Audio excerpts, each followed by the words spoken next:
Hola everyone. Me llamo Pristina. My name is Pristina. Me llamo Jaschia. My name is Jaschia.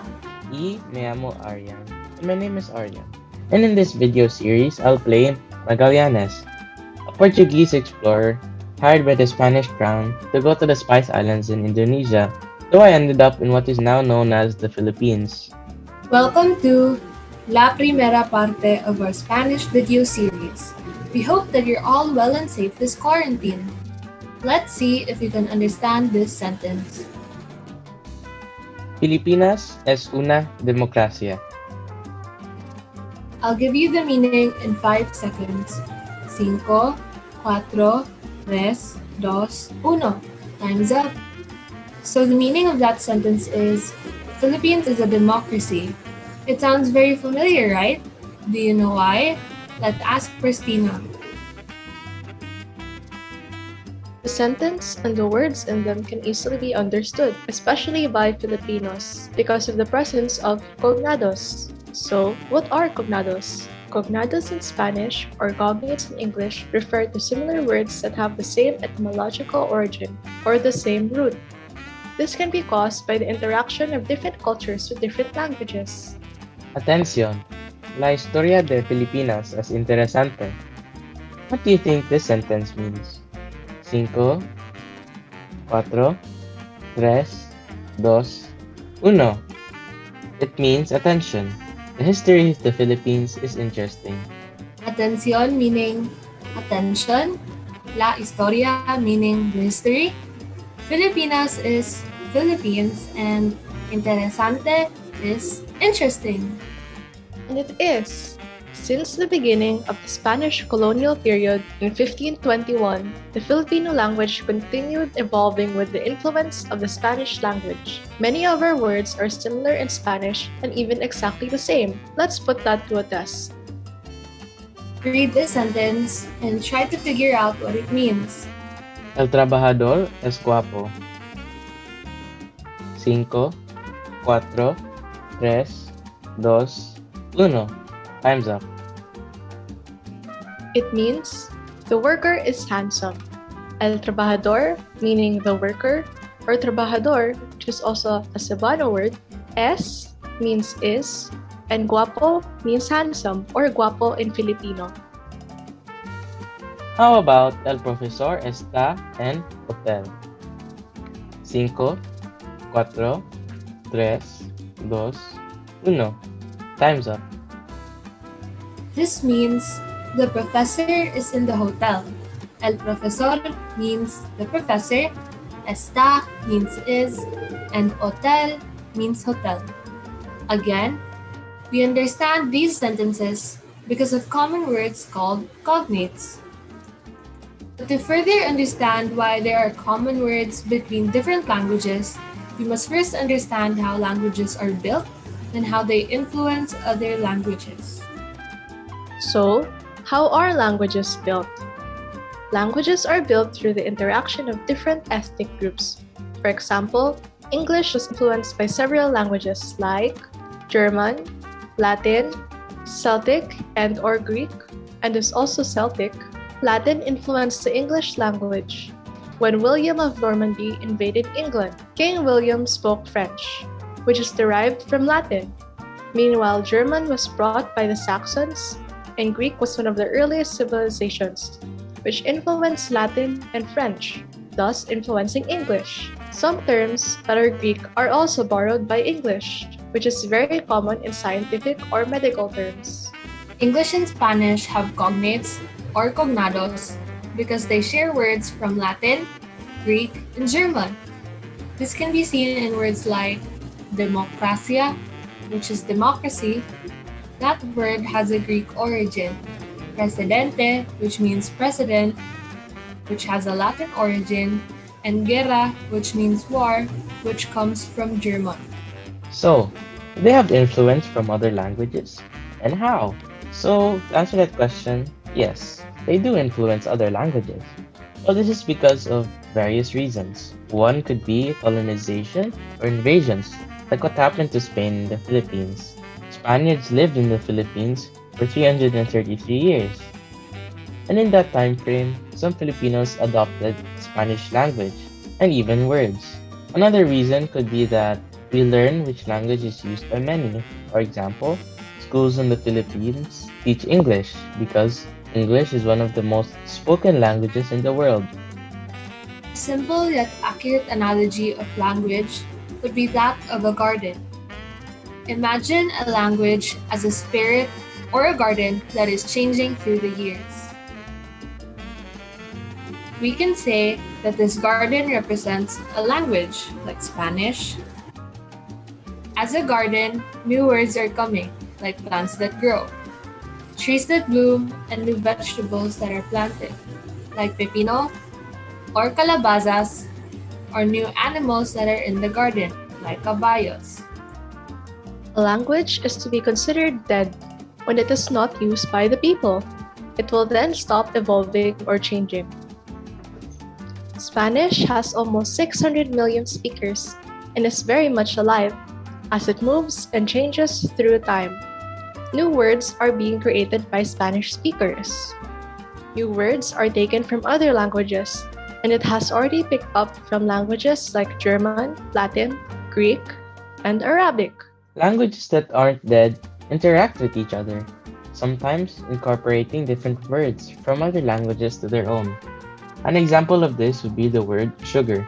It all started with Shakara from Sanskrit, a language from India, and it is one of the oldest languages in the world. Other languages were influenced by them, but they did modify the word Shakara a bit until it turned into the English word sugar. So, Sharka from Sanskrit, and then it turned Shakar from Persia, and then Sukar from Arabic, Sukarum from medieval Latin, Sucre from Old French, and then Azúcar. And here's the languages that borrowed Sukar from Arabic: Italian, Zucchero; Spanish, Azúcar; German, Zucura; and Russian, Sakar. Azúcar sounds like that Cebuano term for sugar, which is... You got it, it's azúcar. Here's a world map journey of the word sugar. Remember what we said about countries borrowing the Arabic term sugar? Well, here's a fun fact. People who spoke Arabic before invaded Spain, which is why Spanish retained around 4,000 words from Arabic. These words usually start with al. By the way, Spanish speakers can also understand Italian, French, Romanian, and Portuguese. This is because these languages are all derived from Latin. So, what is Latin?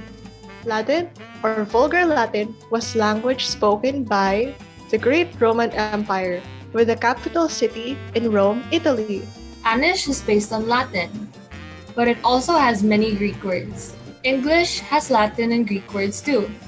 This is why you will also understand some Spanish words if you know English. Try to guess the English meaning of these words. We'll give you a few seconds, but you can pause the video if you need more time. This is the first set. So, agricultura means agriculture, importante means important, interesante means interesting, acción means action, and civilización means civilization. Now it's time for the second set.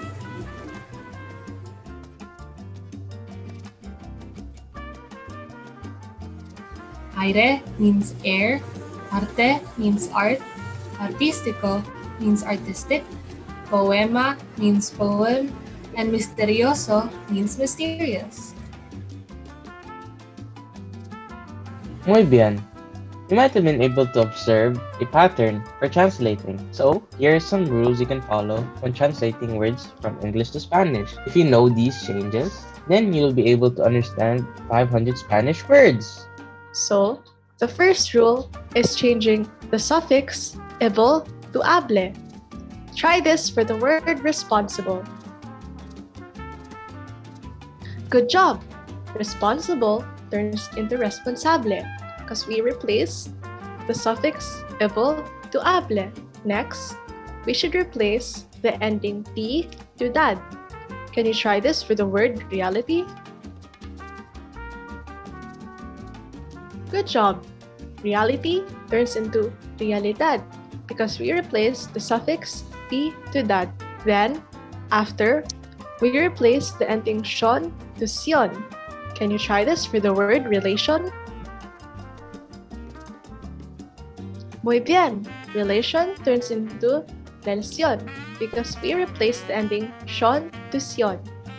So, for words that end with "ent", we should replace "ent" to "ente", or "iente", or "ento", or "enta". Can you try this for the word accident?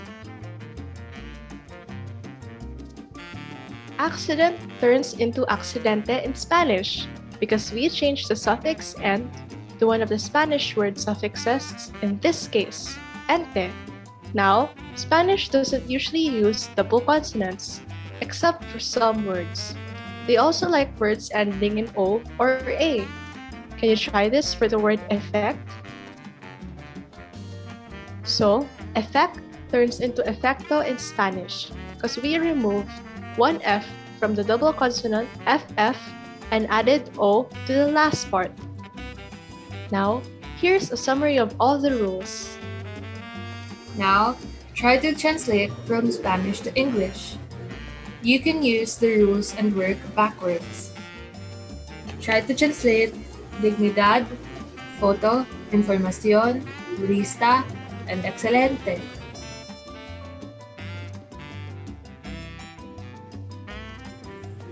For dignidad, we change the suffix dad to t, which then turns into dignity. For photo, we remember that Spanish doesn't use double consonants, and F sounds like the double consonant PH, so photo could be photo in English.